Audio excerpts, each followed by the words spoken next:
Орой минь төргийн үзэгчтэй амралтын чи өдөр зориулан бэлтгэдэг эргэцүүлэл гэр бүлийн нэвтрүүлэг энэ удаагийнхаа шинэ дугаарыг үзэгч та бүхэнд хүрэхэд бэлэн болоод байна. Эргэцүүлэл гэр бүлийн цаг нэвтрүүлгийнхээ энэ удаагийн дугаарын сэдвээр ганц бие залуусын амьдрал хэрхэн өрнөдөг, амьдралын ханаа хэрхэн зөв сонгох талаар хүний дараа эрэгтэй хүс өөрийгөө өөдөн татаж авахгүй бол уснаа гэж яриад байгаа. Тэгээ улаан наманд орно гэдэг байгаа нь баг үнэн болчиход байгаа байхгүй юу.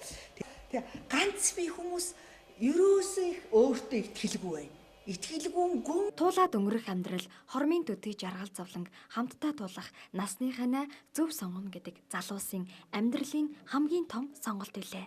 Үүнээс гарч чухам юу вэ гэдгийг гэр бүл судлаач Нарантуя ийхүү зөвлөж байна. Би амьдрах байшингаа зүхтаагаад хувцаа гадаа тавьж агаад аав ээжигээ унтахтар зүхтдаг манай охин ч тийм байсан. Тийм ээ. Тэгэхээр энийг 18 насыг хүрэхээр аавынхаа дэргэд тогтхон боллоо. Аавынхаа яс заншилт гэр дотор багтахан боллоо гэж ярьдаг.